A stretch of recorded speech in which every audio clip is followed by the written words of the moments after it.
This is our first episode without Jason. He wasn't able to be here today, and it's getting closer to Valentine's Day, so we figured we might do a lovey-dovey episode with just the two of us. The two of us who are married.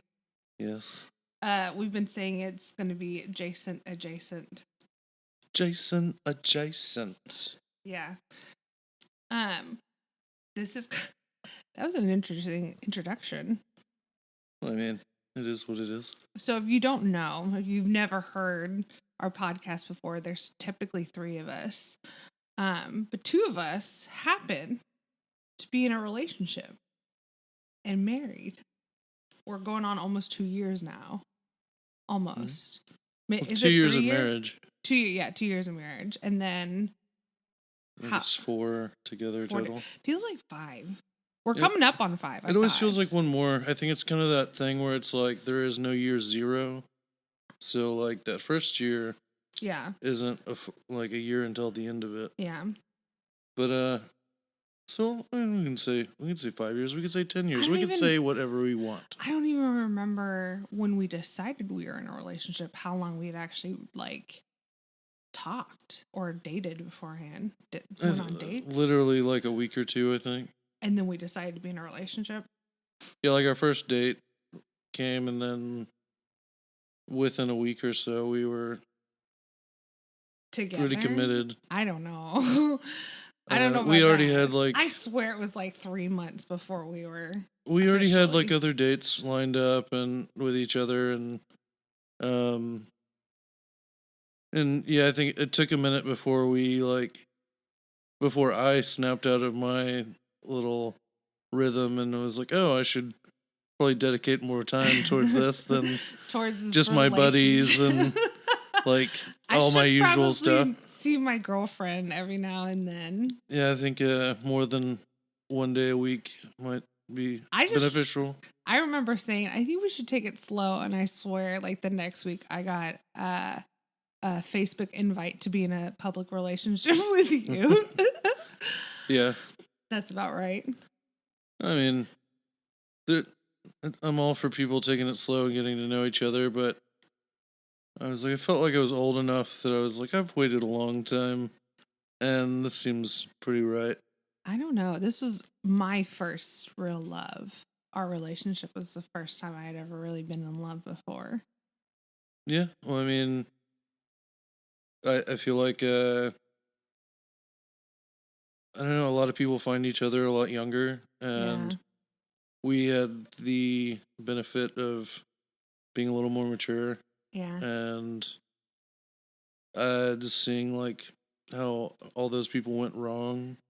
We still went wrong. There's no there's so many times we went left when we should have gone right. I don't think there's any way for everyone to go right 100% of the time. We're literally 4 years in. I don't think we've got enough years to stand on. No, I'm not trying to act like we're the professionals of marriage counseling or anything.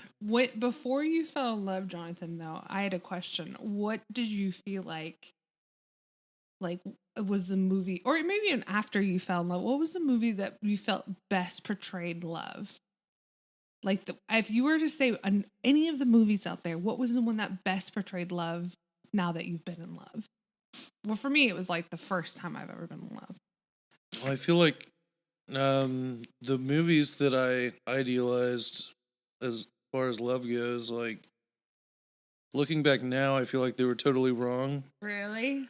I was thinking that too. I was like, before our relationship, there was movies that I thought love looked like, and then I was very like, I liked the, I don't know, like fantasy of it, and like, so like I would watch movies like The Signs of Sleep and like Amelie and things like that. Oh yeah. And I would think like that's what it's supposed to be like, some like weird magical ride that like you just jump and catch the wind and it takes you somewhere, and like I will say, as far as like Amelie goes, because that's one of my favorites, the only part I kind of got a pretty well understanding that it wasn't realistic, but the only part that I really felt was somewhat realistic, or I could see it happening, was at the very end when she is in her apartment and the guy finally comes to the door and they don't speak and she like kisses him in different parts of his face. I don't know why. I was like that the face part feels realistic out of everything. It always stuck with me. Yeah, I mean, it's just in real life things aren't like wrapped in a bow like that, and No. I see it's a lot more like messy. well, and that's why I would say the one movie that I feel like actually realistically that portrays love the best for me is Punch Drunk Love.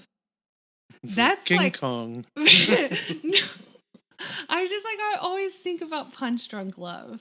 Like That's a great one. it's phenomenal and it's so well done and it's Adam Sandler out of everybody. That's like the last person I would think could represent love so thoughtfully. I think I don't know. I love uh like kind of sad sack comedians and like when you have like Robin Williams in a movie, but it's not like a comedy, Mm. and so like you can tell he's like full of life and comedy and all that, but like it's it hits harder when they're not leaning in that direction, I think.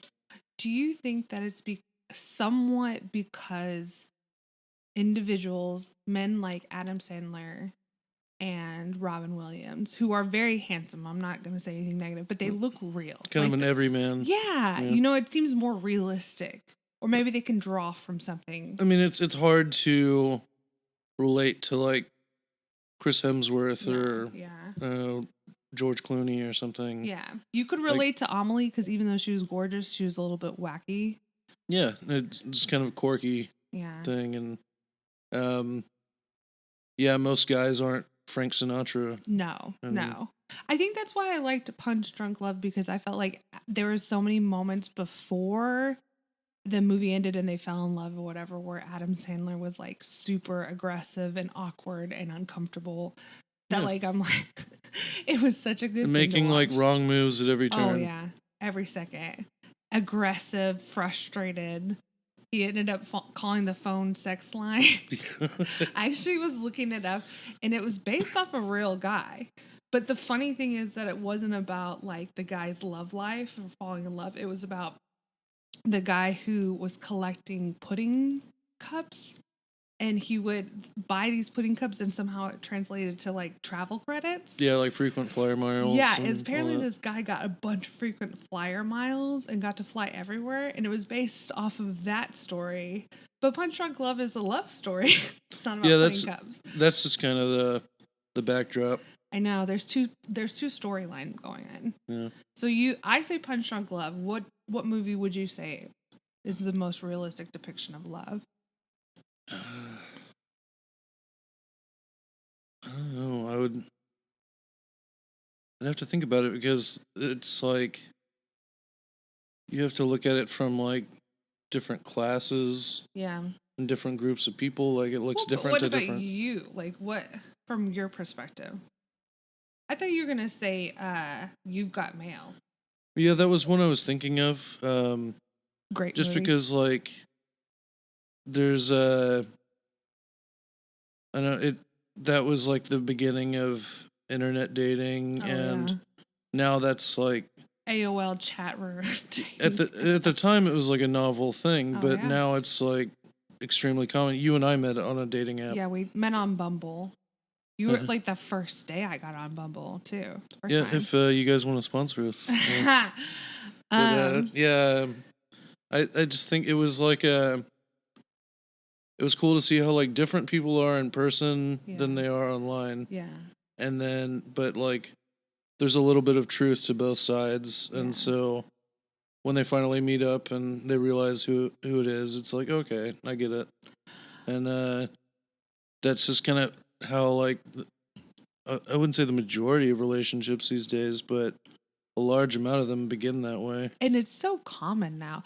Although I feel like in the early 2000s, like maybe 2010-ish, early 2010s, I had a friend who met her boyfriend online. And I remember she told me they met at a bar. And later she was like, actually, we met online. We first met in person at a bar, but we tell everybody we met at a bar Oh because yeah, it's I like, was super like yeah. I didn't want to bring up that we had met there. Like Why? I it's think just it's more commonplace now. Like, I think it back then, like 10 years ago, it was like, oh, don't say that. it is more commonplace, but it's still just like there's a little loss of the magical side of it. It's like Mm.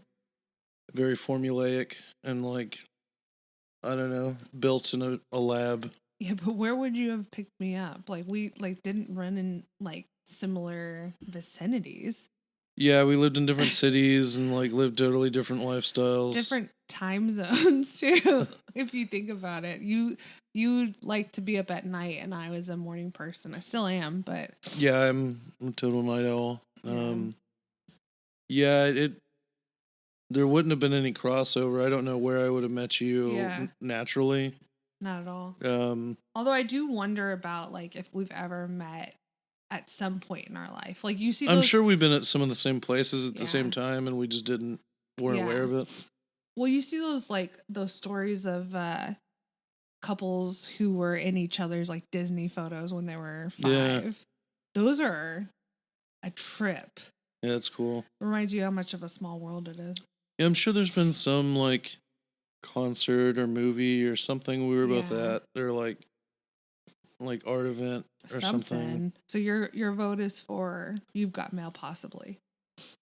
Yeah, I was leaning towards that, and like when Harry met Sally, kind of just like a very like Love when dialogue Harry met heavy Sally. banter, like I think back the and best forth. part about when Harry met Sally was like the time change, you know? It's like Very how autumn kind of. well, yeah, and it shifts and it like Oh, holidays are just over big. the years. Yeah. Yeah, yeah. That's more what I would think is more realistic as people falling in love over It time. does feel like an autumn movie to me, Oh but yeah. like But Meg Ryan is just like an autumn person. You know, like all of her movies seem like they're all in autumn.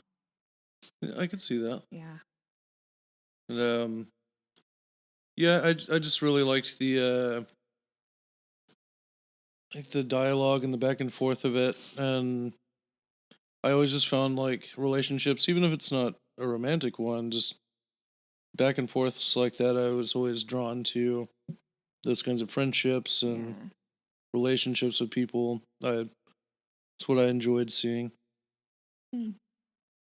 What are some things that are like a form of love that you wouldn't expect to be love? You ever think about that?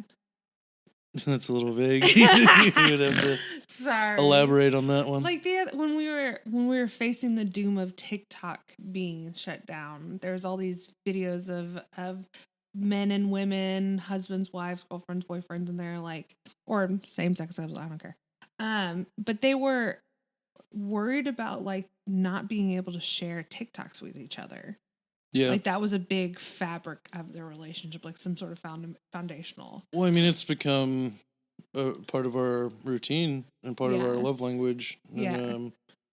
yeah, like we said, I'm a night person and you're an early person, and most nights you go to sleep and I play poker on my phone and like watch videos Yeah, send them to me. and usually my routine is I'll bust out in poker Yeah. and then I just start sending videos to you the rest of the night Yeah, until so that's a form of love, right? I feel like it's like I feel bad on the nights that I don't send more than like a handful. 'Cause it's like you wake up and you've got 30 new videos from Yeah. me. It's like, oh, he was thinking of me And every time he sent me one of those. somehow, every single night, one of the videos has to do with 9/11. Every single night. I've New never video about 9/11 I didn't know I needed to know about. TikTok won't let me forget. Well, I was thinking about a few different forms of love that you wouldn't expect, and one of them was the TikToks. But then I was like, okay, well, there's obvious ones like uh saving the last bite of a meal for someone Yeah. or replacing the toilet paper for the next person. And then I was like, I wonder if cutting hair is like cutting each other's hair is a form of love. For sure. Um any kind of act of service really is an act of love. No, but like beyond service, something like weirdly intimate that isn't supposed to be intimate. Well, then you could say that about like getting your toes done or something. Yeah. I mean, there's no they don't intimacy. love you. There's no intimacy between relationships that you wouldn't expect, like cutting each other's fingernails. I don't know. I wouldn't want that. You wouldn't want me to cut your fingernails? No. Why not? It's just. Or your toenails? Well, it's like I've got the perfect routine down. You've brushed my hair. Have you cut my toenails before? Yeah. Have you? I have. See, that's love. But I don't like it because I'm worried I'm gonna. I don't care. I'm worried I'm gonna hurt you. Oh yeah. Because I know I can do it on myself because I know like my limits and I can feel like okay, this is right. But on someone else, it's like I've always been worried about if I did have kids, those people who like you have to cut your kid's fingernails when they're a baby. Oh yeah, you gotta wait till they're asleep. They're pulling their hands away and no, you gotta wait till the babies are asleep. Yeah, but that's like so terrifying for me. They wake up and they're like, where are my nails? Where are my scratchers? You can't think of anything that's a form of love that's not actually a form of love. Thinking about people and showing them that you care in one way or another, and there's a million little things you could do. Yeah. It's hard for me to and single out just one. Like, even just like being on the road and like, it's your turn to go, but it's a long line and you let somebody go in front of you. I hate those people. It's like you'll go farther and faster if you do the zipper routine, and it's like one. Oh, gosh. But instead people are like, no, I'm more important. I need to go first. And so it backs up the road and everybody's bad and way behind. But if we were all just a little kind to one person. We're literally talking about love and relationships, and you're trying to stress the importance of traffic law. Loving your fellow man. Well, okay. Did you know that there are languages that form between couples? Like, not necessarily love languages, because that's a whole other psychological thing, but there's actual language that couples have. Everybody's got inside jokes and inside things that they share with specific people. Yeah. And then, like, you see, like, the baby talk and stuff all the time. We do baby talk. A little bit. Just a little bit. But, yeah, what other examples are there? I don't know if it's... I keep thinking about the twin sisters that came up with their own language in order to avoid talking in public to each other, like, and having other people eavesdropped. But that's not the love language I'm thinking about. It's kind of just like creating a language that only the other person really knows. It's supposed to be very common in relationships. It kind of, and it's what is the word? It helps build relationships, and having the language is a good indicator over whether your relationship is stable. Like foundational. Yeah. But like if it's not on the brinks, you know? Like if you ever talk to somebody that says, oh, I've never had baby talk, I don't have intimate, words with my partner, their relationship might not be that good, apparently. And I also read that this like partner's use of secret words sometimes serves as a barometer for how well they're doing, which you do to me. You'll say something to me, and if I don't respond the same way, you kind of know I'm upset with you. Yeah, we have certain words and phrases, and like you'll see it when like a couple goes to a party or whatever. It's like, oh yeah, we're gonna have a signal for if I'm ready to go, or whatever. Although I swear I've had several signals with you and you missed them. I think I'm just having too good of a time. Well, yeah, and that it's like there's language and then there's nonverbal language too. Yeah. What do you think? What is our nonverbal language at a party? I can't even think. I mean, I can usually tell if you're having a good time right away based on your face. Do I look that mad if I'm not? Mad's not the right word. I think you just look kind of like Do I look like I disassociated? Yeah, very Yeah. much so. You're very like distant, Yeah, that's a problem of mine. and I can usually tell if you're having fun or not Yeah. just looking at you, and yeah, we'll have like phrases and things, but I'll be like having drinks and I'm like a kid at Chuck E. Cheese. Like Yeah. I'm running around having a blast, and you'll be in the corner like not feeling it. Oh, But there's also plenty of times where you are. I mean, it just depends on the time the and the event. day and the people. Yeah. Well, I also read that when a relationship breaks apart, like they break up, the language dies then. So there's like probably millions of languages that are dead because two people broke up. Yeah. How amazing is that? Yeah, I mean, just the thought of anyone breaking up is really weird because it's like this is your best friend Yeah. and you share everything with them and you do everything with them every day, and then you just suddenly don't, and you don't Oh, have yeah. a person to share any of that with. It's it's weird. It is like a small civilization just disappearing, like Mm, the the Mayans or whatever. yeah. Like, um, We broke up once. yeah, That was horrible. it was. Yeah. Did not recommend it. Wasn't fun. No, it wasn't. Um, we You're like, let's glide on past that one. we corrected in time and didn't totally crash out. Well, and that comes with like two people wanting to correct, Yeah, I mean, a lot of people have given up on things Yeah, a lot easier for that had potential. yeah. Um, Do you think that's a common thing in today? This day and age is just to give up. what? Yes and no. I think it has to do with also how people meet in the first place. Like with Mm, online dating, you're swiping people, yeah. and so you've got like the world is your oyster. I Every was overwhelmed with online dating. you have every option in the world to Yeah. pick from, and it's like years ago that wasn't an option. So it's like, well, do I think I'm going to meet the love of my life in person, Yeah. doing what I normally do in the Yeah. next handful of years? And it's like, well, probably not. And well, then I guess I'll fight for what I have. It's kind of like that Squid Games thing where the guy walks around and he offers to homeless people a piece of bread right then and Yeah. there, and then in the other hand is a lottery ticket. Do you want to keep yourself alive or bet on the gamble? Yeah, bet on the idea that there's someone else better. Yeah. You know. And nowadays, like you have so many options. It's like, well, I guess I could just play the field again, and Why didn't you want to play the field?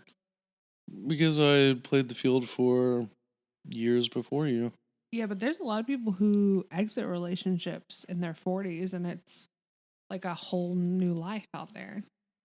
Yeah, but I had lived that life for a Mm. long time, and I didn't want any part of it. Like I had told myself before we met that I wasn't going to put any effort towards dating or a relationship unless I felt like this was someone I would marry. Yeah.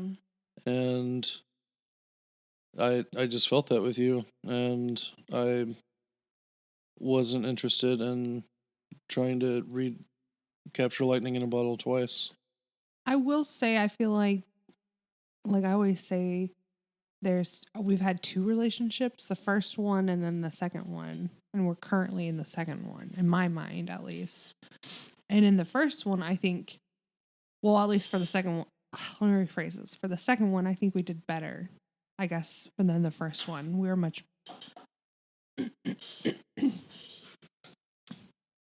we were much better the second go around. Yeah. Yeah. I think we were more conscious of how we affected each other, and um the moves we made like going forward. I think we we thought about them a lot more. And I also think you were love bombing me the first time around. maybe, I mean, I couldn't tell you. I think you were love bombing me. I think I loved you. So bomb, boom. I actually looked up love bombing because it seems like it's a recent word that has come into our vocabulary. Yeah. Psychologists have only coined the term in the 1970s, and it was a tactic used by cults to recruit new members. You were trying to recruit Oh, I thought you were me. talking about little horses. What? Colts. Oh, no. I was like, oh, that's cute. They're just love bombing me. They just like run alongside you and nuzzle up on you. Like, that's kind of cute. They bring you gifts. No, actual like leaders and cults. Okay. Yeah, that makes more sense. Yeah. I kind of think the first time we met, you were love bombing on me a little bit. How long did it take before you told me you loved me? Like the first handful of days. Yeah. But had you done that before with anybody else? Yes, but I wasn't being truthful. Oh, no. Jonathan. Yeah, I was a dirty dog. You were a little immature, weren't you? Very immature. Oh gosh. Yeah. It was all a game. Mm-hmm. I was just playing it. Mm-hmm. I guess. What are your top 5 love songs? What would you say those were? I was thinking about love a lot. Love it's hard to say. I mean, the Pixies' Valoria is one of my favorite songs of all time, and it's a love song, but it's strange. It's a song to a hirsute woman. A what? Hirsute woman? She's covered in fur, like very hairy. She's like a lemur woman. Oh, okay. And she's like this weird race that's like half human, half lemur. Is this real? It's Mount Shasta in California. Yeah. Apparently, there's like a hidden society that lives within the mountain. Yeah. And they all, like lemurs in real life, they jump off of cliffs into the ocean. Yeah. And he's singing a song about this furry woman he's in love with. And it's just kind of a goofy, weird song, and I always really liked it. You're a goofy, weird guy. I am. Okay, what do you have any other ones? I mean, obviously, any Beatles song, really. Yeah. Well, it's kind of hard because I'm like, most of the songs that exist are about love. You know, it's almost like it's easier to find a song that isn't about love. A lot of Beatles songs. Yeah, and like the Cars. Yeah. And like a lot of 80s songs. Yeah. Like every Cure song. Oh, The Cure is on my list. Yeah. I chose Pictures of You. That's one of my favorites. It is, one of mine is Because of You. It's Caterpillar Girl. I love that song. That makes me think of you, and when it comes on, it makes me smile. It's such a strange one for The Cure too. Yeah, it's very like almost like a children's song. Oh yeah, 110%. I think that's why I like it so much, because like only The Cure would be like, let's make this specific song. And it's like he sounds like so sad when he's singing it, but it's like also like very like upbeat, and just like fun, and it's like you could see like kids dancing around with like 100%. Barney the dinosaur to it or something. Yeah, I chose This Old Heart of Mine by the Isley Brothers. I love that song. This old heart of mine. Yeah. I was thinking about Otis Redding, and like he has love song. Like that's not, but I feel like his love songs are either more like sexual. They're not necessarily just love. They're more like sexual in nature, but then also like heartbreak, you know? His songs remind me of like a couple that's broken up or had a fight, and he's like, desperately doesn't want to let go of it. I mean, This Old Heart of Mine is kind of about, but this Try a is little more tenderness. like, I suppose that one was more like my heart's been broken a lot, but it's yours if you want it, you know. And then I chose. I don't think. Okay, I'm a preferences. I don't think these songs are the best songs in the world. They're just my favorite songs. So the other one is "The Sweetest Thing" by Yeah. U2. I love that, and the music video is so good. And that's really his wife in real life, Yeah. the female counterpart. And then I chose "I Will Follow You Into the Dark." That's a Death Cab for great like Cutie. Yeah. relationship song. Oh yeah. Maps. Yeah. And then I was like, I had to say something about Frank Ocean because I love Frank Ocean, one of my favorites. So Godspeed. Which made me think about it. Has the opening line in that song is "I Will Always Love You," which is also the Whitney Houston song. A line from that song. I thought that was an interesting. I bet he was trying to do that purposefully. Probably just a little nod, A little nod. acknowledgement. Yeah, I was trying to think about like songs that I love and bands that I really love. And then I was thinking about songs about love that make me cringe. Oh yeah. Like horrifying, like, and I think about Weezer a lot with that.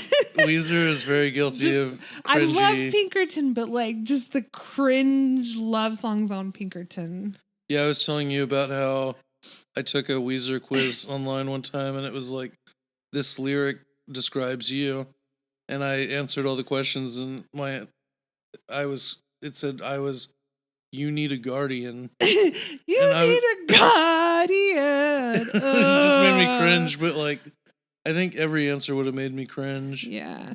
I don't think there's a great. I love Weezer, but I just I do too. don't love their love song. Well, it's coming from like an emotionally stunted teenager's Yeah. perspective or something. Definitely a 23-year-old who hadn't grown up quite yet. Well, and like I mean, that's a lot of songs though. It's like, Yeah. you think about all the like great love songs that have ever come out, and most of them are about like high school relationships. Yeah. And like, Yeah. I loved her when we were 17 and Yeah. stuff like that. And it's like, these are grown men writing these songs. They're all in their 20s and 30s Yeah. and 40s. And it's like they're writing songs for 17-year-old girls about being 17 still. Ew. And like, I get it. Like, I remember being that age, and Right. we were all that age, but like, I'm so far removed from that age. It's like, I prefer songs, I guess, that are more of my own age now. And it shifts, you know? It's less of this like romantic kind of Romeo and Juliet kind of my parents are keeping us apart. And now that we're a little bit older, love looks more like day in, day out. I have to pay the bills. What's for grocery? Like, what are we having for dinner? well, I mean, as far as I'm a big music guy, and as far as music goes, I always thought like people get old, they start listening to boring music, Yeah. and but I've also found myself kind of guilty of this, like, because when I was a kid, all I wanted to listen to was like fast, loud, Yeah. like want it to hit you in the face, Yeah. and I want it to like sting and like really just shake me to my core. And then the older I got, the more I wanted like to introduce a little softness and a little like just like coziness and like feeling comfortable and happy and like not at war with myself or the world.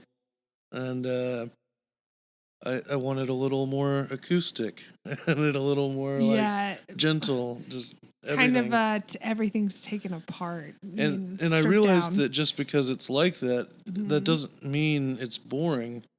It's just a different wavelength that you're writing. Like, the lyrics can be just as pointed and like crazy and chaotic as they want, but like the music can be very mellow and still carry that. Like, you don't have to lose your edge just because you don't want to listen to a buzzsaw all day. I was thinking about that reminded me of a Lyle Lovett song. Um, I think it was In My Own Mind. I think that's what it was. I can't remember, but there is this Lyle Lovett song where he sings about waking up in the morning and waking up before his wife and like making some coffee and trying to have a conversation with her. And she was like, "It's too early in the morning." Like, I love that song.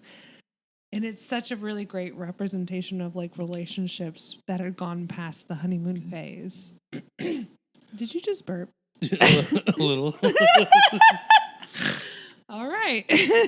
Yeah, like I've in the last handful of years I've gotten into Father John Misty, Oh yeah. and his music is very like, I don't know, like James Taylor, Neil Young, kind of like folk rock kind of sound. Yeah. At least the early albums. But and so he's not like screaming a lot and making like a lot of noise, but like his lyrics are like fucked up. And he's talking about being on acid all the time and like Yeah. all these weird things he does, and it's like that's just as punk rock or whatever as an actual like punk band that's just going a million miles an hour. Right. He's just doing it subversively Yeah. in a different way. It's and just growing up, I think, or getting older. Not and necessarily growing up. I'll say getting older instead. and just like the older we get, our ears deteriorate too. And it's like I can't Maybe I can't hear that pitch I used to be able to hear. Well, and the older we get, the less we need, I think. Yeah. The less we need to make something great. As long as you're, still making it. Well, I think when you're younger, you're in a race to discover everything you can. Mhm. And like I wanted to hear every single song I could hear and every Yeah. single movie I could see and like go every place I could go. And I was just in a race with myself to get that all done. And it's like there's thousands of years of things like to you're not going to get it all Yeah. ever. And now I'm at a place where it's like I'm still absorbing new things and taking in new things, but I'm not in a race with myself anymore. I'm not rushing. Yeah. I'm just gonna letting it come to me rather than dashing all around for it. Yeah. Well, what do you think about the future of our relationship? Looks good. It looks good. Yeah. It's so bright. We got to put on sunglasses. Yeah. How do you make sure it looks good though? Like, how would you say that you're gonna make it work in the future? I guess make it better. I think just not letting myself get lazy. Yeah. And sometimes you just kind of have to scare yourself. Like it's like it's like I know like what to your be life terrified in love. you know what life looks like without her, right? Like you know what this life could be. Yeah. It could be a lot of things, but it's not going to be good. And yeah, just like having someone to share everything with is probably my favorite thing in the world. Like Yeah, good part that about whole love. happiness is best when shared. Yeah. Or is only real when shared. Yeah. It's like I can like discover something that like blows my mind, and I think it's the coolest thing in the world, but it's not going to mean anything because I don't have anyone to share that with. Yeah. And But that what are you gonna do in the future, like to make sure? Just scare yourself every day. yeah, you kind of have to, and like that, and just like That's intense. and that's where I operate. You operate in extremes. You do, honestly, though. And, I'm lukewarm. I'm like, okay. I would have said maybe just waking up every day and making sure to put you first as well. yeah, I think just like just reminding myself of how much I love my life and how much I love you, and Yeah. how there that's the only life I can picture now. Like that's the only life I want to picture. Mm. You're motioning to my nipple? I was going to say, do you have anything else you wanted to add about this romance and relationship episode? I really think it's just been like the most fun I've ever had in my whole life. Being in a relationship with me? Yeah. Like, it's been a blast. Thanks. It's been a lot of fun. It's been great. And I've never been this happy at any point in my life. Even like as a small child, when you're nothing but a bundle of joy. Like, I'm happier now than I was then. Because, like, my parents were getting divorced and okay. all the bad stuff Okay. when you're a kid. Yeah. But, all the tragedies of childhood. Yeah. But, no, I just, I've lived a life that, like, I've seen a lot of things and I've had a lot of fun and done a lot of stuff. And this is, like, heads above everything else I've ever done. Yeah. It's exactly where I hoped I would end up. Yeah. And I have I'm super curious about what relationships look like in 20 years. You know what I mean? Like, because they say there's like the honeymoon stage, right? Been through that. The romantic part, I guess. I need you right now kind of thing. Yeah. And then there's the stage where you get into a fight constantly. We were fighting a lot too. Mm-hmm. And then I think there's the kind of that stage where it's like, okay, do we want to commit or do we want to break up stage? And then when you commit, there's just the day in, day out stage where it's like struggling to make payments on your car and rent and stuff like that. I'm kind of curious about like what it looks like when we're in our 50s. Yeah, I mean, there's plenty of mundane things we'll go through, but like, doesn't mean they have to be. I mean, they're not bad if you've got someone to share it with. Yeah, I definitely don't think I'll ever have a mundane day with you because you are the one person that I swear always has something interesting and new to say every single day.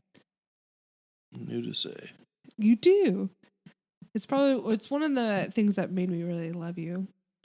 Definitely.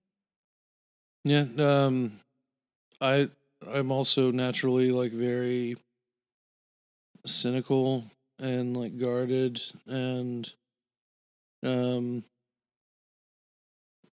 don't know. I leaned towards chaos and like anarchy. Oh, tell me about it. And you tell me about that. And like just being around you. Chaotic Jonathan was no fun to be in a relationship with. Chaotic Jonathan wasn't fun to be around at all. I know, but it's hard to build, a home on chaos. Yeah. So I'm kind of glad you. I don't want to say that you're not as chaotic because you are very. I have my moments, but you're just but I'm glad it's kind of leveled out. Well, and that's because of you. Like, you've been a calming influence, and much like the music, like thing, where like I only listen to fast, hard music, and then like kind of relaxed a bit. You've kind of done the same thing with my soul, or whatever, my heart. Oh, thank like you. I was always searching and lost and like angry, and you've given my heart peace. Thanks, and baby. So that's been really nice. I'm glad Jason's not here for this one because we're just like, and I love you. No, I love you. We're saying all this stuff, and I'm like, I hope no one listens to this. It's like I doubt anyone would. I sound like so lame. No. Yeah. Well, thank you for joining us today on Hello Moon for our love and relationship episode. Yeah. Happy Valentine's Day. Happy Valentine's Day, lovers. We love you. Mi amor.